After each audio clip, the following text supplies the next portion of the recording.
few class action cases are dismissed on a motion to dismiss. It's a minority of cases. About a fifth of cases are dismissed on a motion to dismiss, and those numbers include all kinds of dismissals in addition to the implausible ones. There's all kinds of standing dismissals and other dismissals. So I think 20% is like a high watermark for how many class action cases we're talking about could be meritless. And I sliced the data in a few other ways in that chapter, and I really conclude that meritless class actions, really however you want to define it, they're a pretty small minority of our system. And my favorite part of this chapter is I get away from the data a little bit and I move over to some anecdotes, if you will. And what I do is I go over and look at the U.S. Chamber's own lists of the most frivolous cases that are filed in America every year. They keep a top 10 list of the worst cases of the year, and I look at them to see how many are class actions, and there's about 2 a year on these lists that are class action cases. And I look at those 2 class action cases every year. A lot of those cases are not even meritless cases, in my opinion. So some of them are, they complain about this Subway footlong case where someone sued Subway for consumer fraud because some of the sandwiches were only 11 inches. So this was a frivolous lawsuit. The Chamber's right about that. But what about a lawsuit against Starbucks because Starbucks required the employees to clock out every night before they closed up the store? So there'd be like 4 minutes of uncompensated time every night. 4 minutes is not a lot, but if you add it up over the course of a year, it's 17 hours, half a work week. That struck me as at least a plausible claim. And most of the Chamber's, worst of the worst cases are cases like that, where at least it's debatable whether this lawsuit has merit or not. And what I conclude in this chapter is, if the Chamber's own worst of the worst lists have cases that are even debatable about whether they have merit, then we don't really have a very big problem with meritless cases in our system. If the Chamber can't find more than 4 or 5 frivolous cases over a 5-year period, that's what I looked at, 5 years of lists, then I don't think we have a very big meritless problem with our system. So that's what I argue in that chapter. The Chamber also complains that all the money is going to the class action lawyers, that the class is not getting anything. We can all find a few examples where that ended up happening, where the class got nothing and the lawyers got the entire amount, but those examples are not representative. I have added up every dime that defendants have paid out in class action settlements, and I've compared it to every dime that courts awarded to the class action lawyers in those cases, and the class action lawyers are getting 15% of all of the money that defendants are paying out. So if we don't look at the outliers and we look at the typical, the class action lawyers are not getting everything. They're getting a lot less than everything. They're getting a lot less than the normal contingency percentage is. And so I don't think that this objection holds much water. I argue in the book that if we were good law and economics conservatives, we would be paying class action lawyers more, not less. There's a few things the courts do that I think are kind of dysfunctional around incentives when it comes to fee awards and class actions. But the lawyers are certainly not getting everything. Now, the 15% number is dragged down a bit because courts award smaller percentages in the biggest cases. That's something I think is probably wrong. But even if you look at it from the average, as the average fee, it's still 25%. It's not everything, and it's even less, again, than the normal contingency fee. So I don't think there's a big problem with the lawyers getting everything. Now, that doesn't mean that class members are participating in high numbers.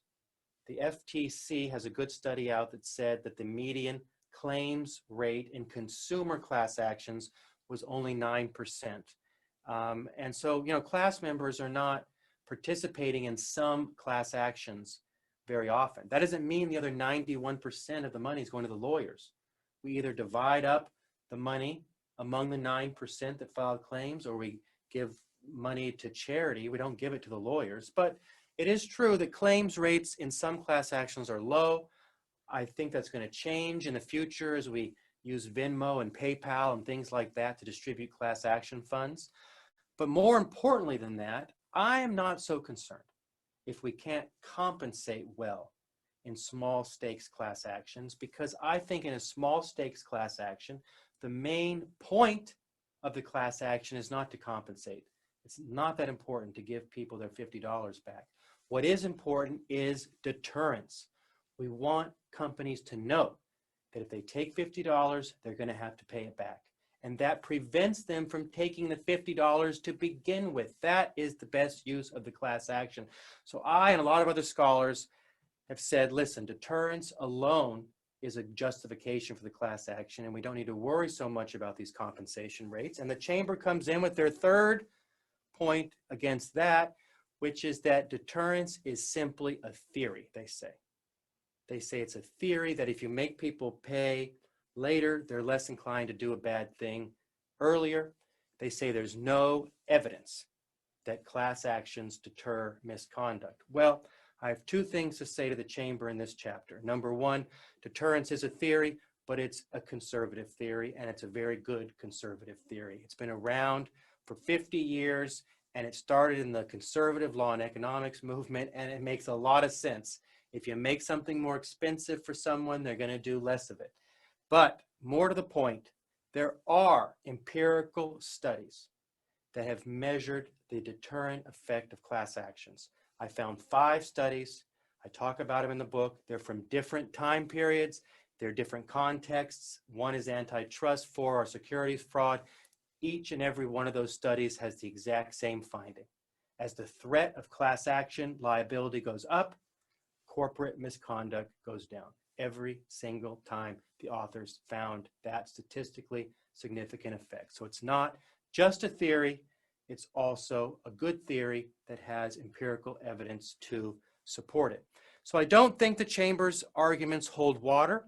I do think that there are some minor tweaks we can make to our class action system to make it even better. There are some legitimate criticisms of the class action. And the last chapter of the book, I talk about what I think the legitimate criticisms of the class action are and the tweaks that I would make to the device to respond to those criticisms and make it even more bulletproof than it is now from criticism. And my hope in this last chapter, I'm not going to go through all these proposals because I want to hear what Professor Birch has to say, but my hope is that if conservatives are willing to consider changing the Federal Arbitration Act so that class action waivers are no longer enforceable, that liberals will be willing to make some tweaks to the system to respond to the legitimate conservative criticisms. And I put this last chapter together as kind of a grand bargain. If we want to save the class action, we need to amend the Federal Arbitration Act because those class action waivers are proliferating. And the way to do that, I think, is for liberals to come forward and say, we will meet you halfway. We will make tweaks that respond to legitimate criticism in the system. And I hope both sides can come together to keep the class action around because we're going to need it for the next generation of shareholders and consumers and employees. Thank you very much. I look forward to hearing from Professor Birch and any questions that you all may have. Well, I appreciate it, Brian. We really enjoyed your presentation, and I'm happy to open it up to questions from the audience. So if you want to use your raise hand function, happy to call on you that way. Brian, my thought on this is that there are a lot of gray areas, and you point out a lot of the gray areas in the book. But we see privatization in various forms. So for example, in the opioid litigation, we have a bunch of state attorney generals who are hiring private lawyers. We've got cities and counties that are hiring private lawyers. But then we also have a couple of state attorney generals who haven't hired private attorneys and who seem to be the ones that are actually really, pushing for enforcement, pushing much more, for example, against the Sacklers for criminal penalties, like the Massachusetts Attorney General, Maura Healey. We've got Letitia James in New York. So that's kind of one set of questions that I have, is we see that kind of intermix. I know you talk a little bit about that in the book. We see it intermingling in other areas too. I mean, you've talked about the kind of move towards arbitration, but arbitration in and of itself is an example of privatization. So if you could maybe spin that out a little bit. And then we also see privatization within class action and MDL context. So, for example, I did this over the summer that looked at called judicial junk. So we tried to figure out who was being appointed to private roles within a DL. And one of our troublings that we found, particularly with regard to these of special masters or, sensitized, is that you have that some kind of agency capture or cronyism that you talk about in the revolving door public agency context, also gets replicated in the private side in the MDL context. I'd love to just kind of open up to you, and I know a lot at you, and it's just all the areas that I think are interesting. Love to hear yours on those. Yeah, those are some great questions, Beth. So let me just start with arbitration for a moment, because you're absolutely right to push me on this. Arbitration is the most private dispute resolution system of them all. So how can I be opposed to arbitration? And I'm not opposed to arbitration. I have no beef with arbitration. Now, there are some people that criticize the arbitrators because they are maybe corporate friendly, because the corporations choose the arbitration companies and the arbitration companies want to stay in the good graces of the corporation, so they keep getting selected. And so they stack the list of arbitrators with pro-corporate people. I don't know if that's true or not. I can see the incentive to do that, so I worry about it. But in principle, I have nothing wrong if people want to go to a private system for dispute resolution. What I do have a problem with is simply the class action waiver, because this private system is useless if no one uses it. And that is what the data suggests happens when these class action waivers go into place. Judith Resnick has done studies of how many people use arbitration, and you can count it on a couple of hands. I talk about some of the work that Judith has done, as well as the Consumer Financial Protection Bureau in the book. And, basically in the same years that big banks were being sued for their overdraft fee policies by class action lawyers, there was another group of banks that all had class action waivers in their contracts with deposit holders. And so what happened to those banks with the class action waivers? Well, the CFPB and Judith Resnick have looked into it, and what they found was in the same years that billions of dollars were recovered for consumers from the banks without class action waivers, there were a grand total of 50 bank customers that brought arbitrations against their banks in those same years. And so that's going to cover lots of things in addition to overdraft policies, those 50 arbitrations. So it's no contest in terms of holding companies accountable. So I just have a beef with the class action waiver. I think it allows companies to insulate themselves from liability and from accountability. And if we don't think companies should be able to insulate themselves from breach of contract, fraud, and price fixing, and I think conservatives believe that, then we can't let them use class action waivers to that effect. So it's a good question. I don't have any problem with arbitration, just the class action waiver. You also raise a very good question about these attorney generals and how some of them have entered into hybrid type relationships with private lawyers. There are some attorney generals that are hiring private counsel and promising them a percentage of any of the proceeds that they get for the state. And you made an interesting observation there, Beth, that I honestly haven't thought about. And that is it the case that the attorney generals that have not hired private counsel are being more aggressive with the opioid defendants than the attorney generals who have hired private contingent lawyers to do the litigation for them. That is a very interesting observation, and it would challenge to some extent the case that I've made in favor of privatization. There is some empirical evidence to support the notion that the private attorney general goes after the wrongdoers more than the public attorney general. I talk about a couple of areas where there have been some studies: securities fraud and antitrust. If you look at the private bar versus the Securities and Exchange Commission, for example, the private bar recovers a lot more money every year than the Securities and Exchange Commission does.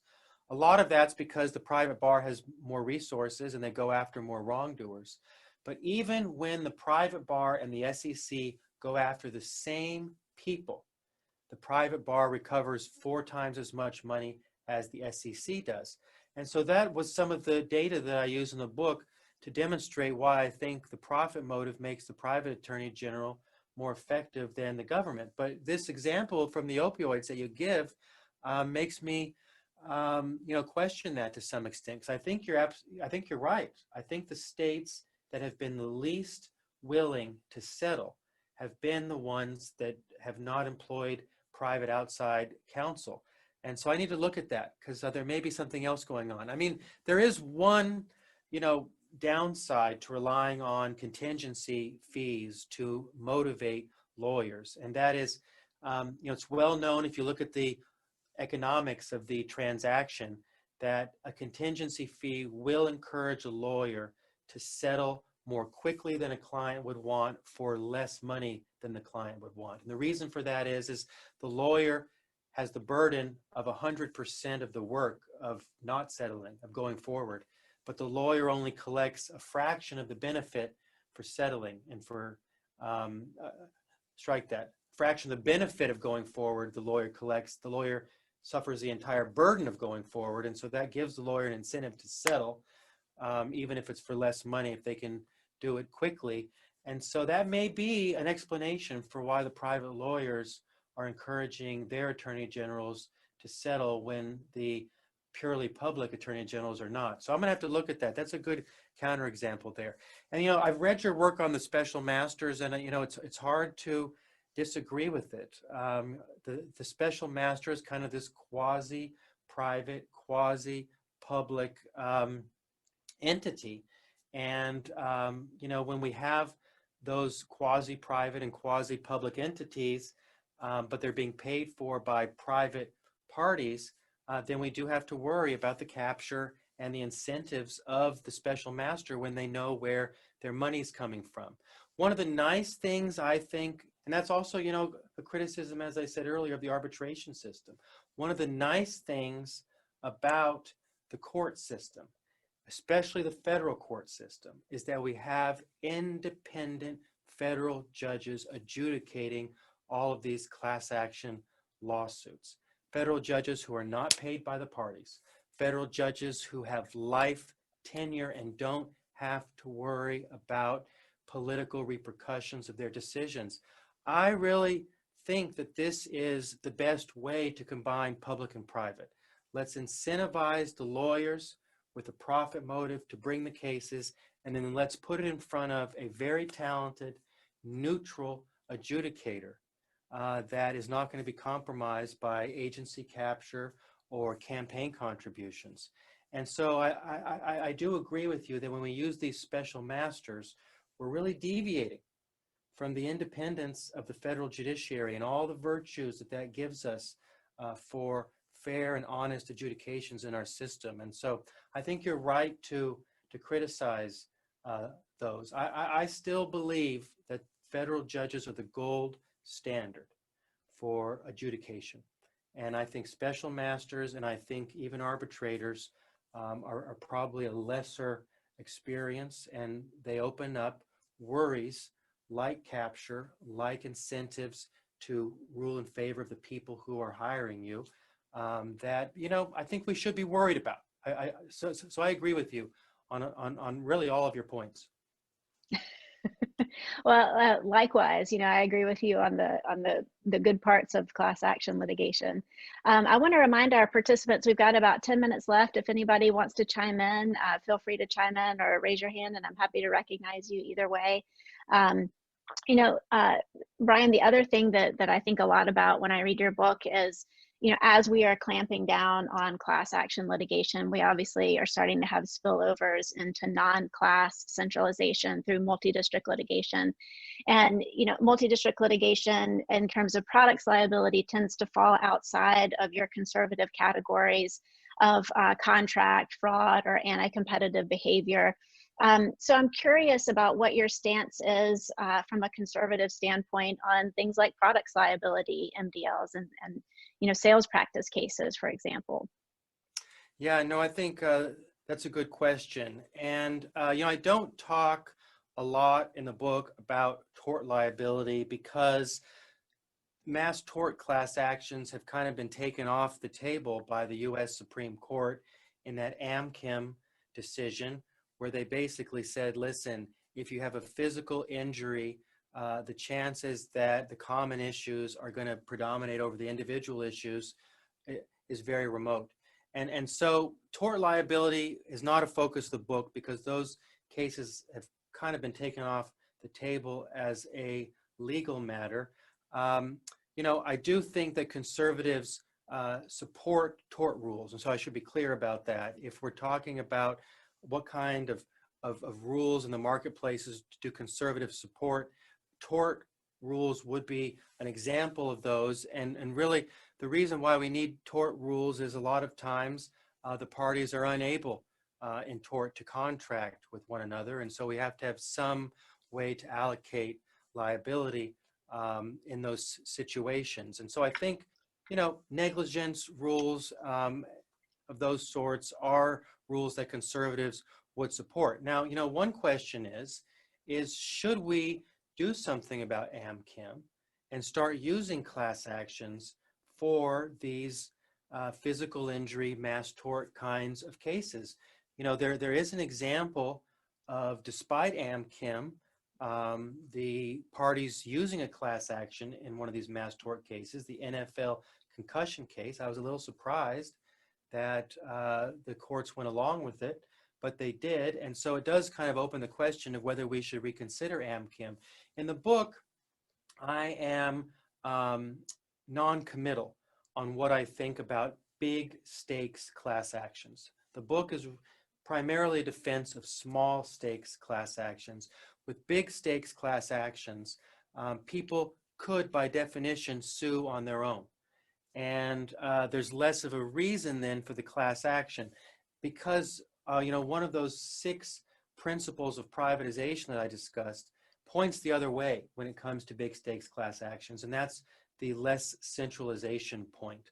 Because the class action may be less centralized than having all enforcement from Washington, D.C., but it's still a centralization. We've centralized all the claims in the dispute in front of one judge with one set of lawyers. And in the mass tort context with physical injuries where everyone can sue on their own, we can have an even less centralized solution than the class action, and that is everyone suing on their own. So because one of the principles pointed against the class action, even though the other principles might point for the class action, I was non-committal on big stakes class actions in the book. But you raise another good point, Beth, which is that even when everyone does sue on their own, even when we don't do an NFL and go around Amchem and do a class action in these mass tort cases, there is still centralization. And the centralization now comes through this multi-district litigation statute that you have written so much about and such good work over the years. And, as you know from a recent discussion that we had at the Federalist Society National Convention, I am very worried about this centralization in multi-district litigation. We've taken all of these big stakes individual suits and we put them all in front of one judge, and I don't think it's necessary to put all of our eggs in one basket when people can sue on their own. So I'm a skeptic that the current MDL system is the best way to adjudicate big stakes, mass tort kind of cases. I still am reluctant to put all of my eggs in the basket of one MDL judge. I prefer to decentralize and have, maybe multiple MDL judges handling the same litigation or things like that. And so big stakes cases present different issues than the small stakes cases. But I think decentralization is still a good, even when it comes to the big stakes cases. In fact, it may be even more important for big stakes cases because it's not necessary to centralize in the same way it is necessary to centralize in a small stakes situation.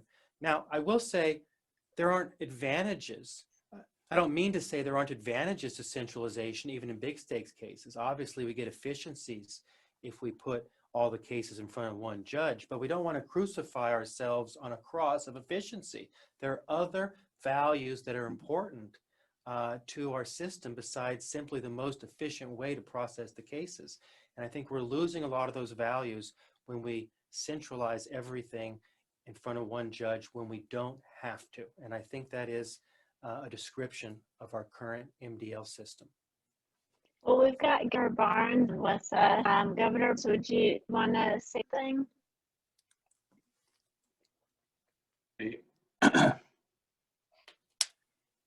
All right, the host has stopped me here from going on video, but I guess that's all right. First, let me tell you, I don't have any problem with arbitration either.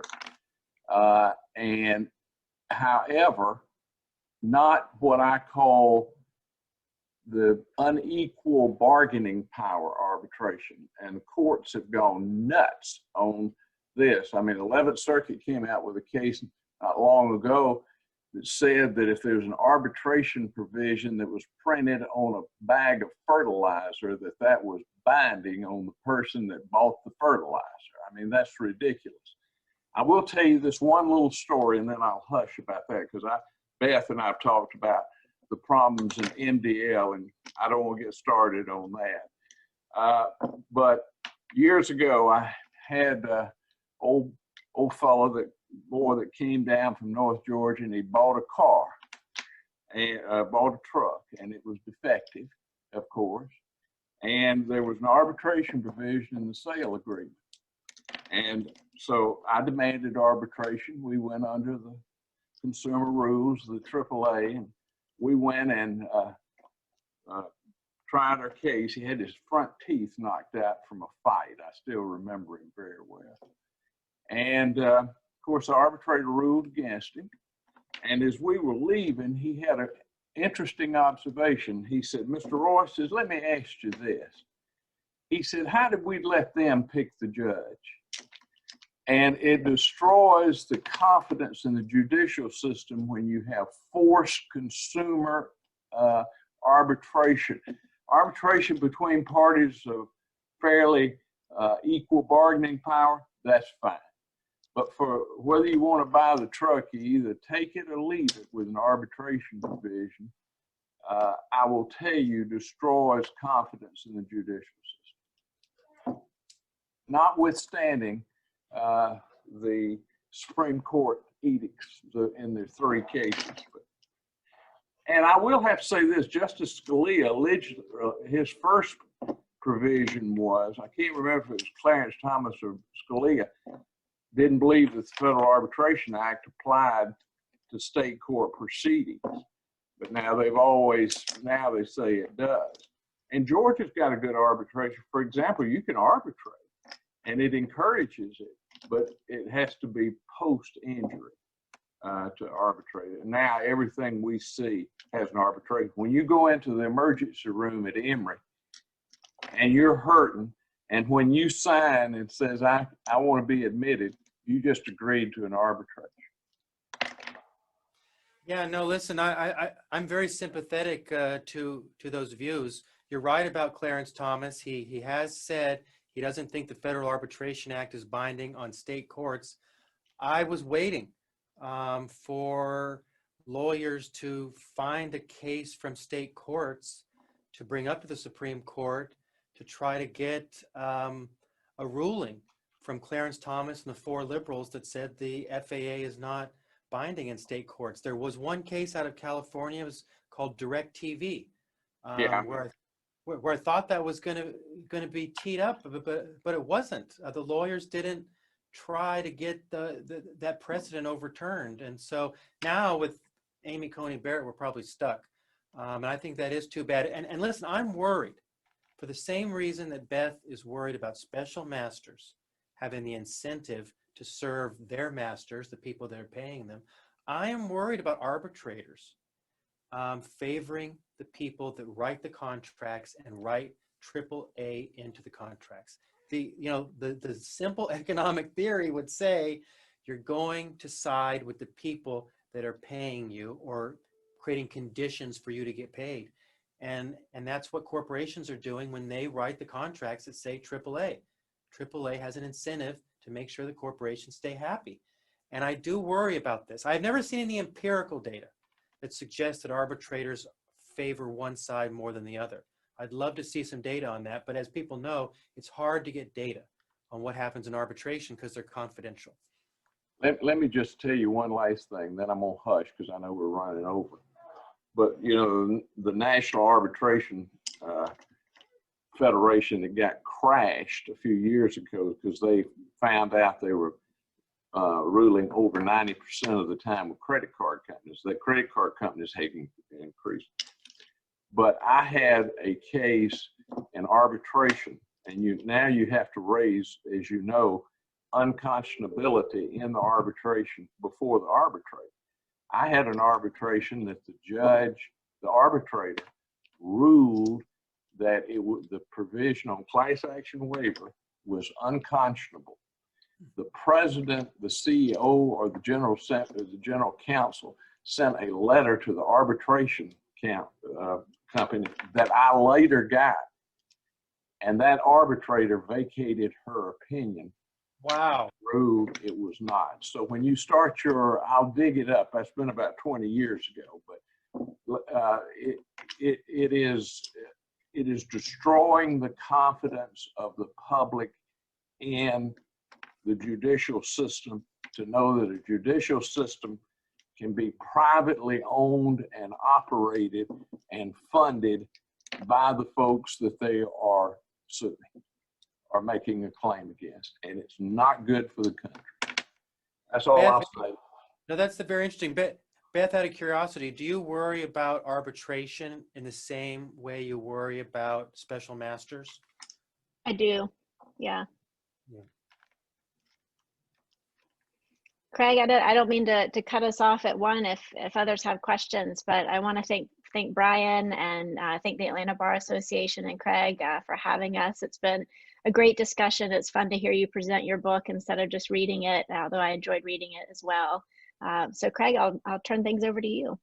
Yes, let me thank you, Brian and Beth, so much for your time today and for your work on this. And Governor Barnes, thank you for your comments as well. Those are very apt and well taken. These are big issues, and they're important, and they matter. Again, if you have the opportunity, please try to pick up a copy of Brian's book. You can reach it signed through his website. Once again, I hope everyone has a wonderful Thanksgiving when it gets here. Be well and stay well. Thanks. Thank you for coming today. Thank you all. I really enjoyed it. Thank you. Brian, thank you, Beth. Bye, all.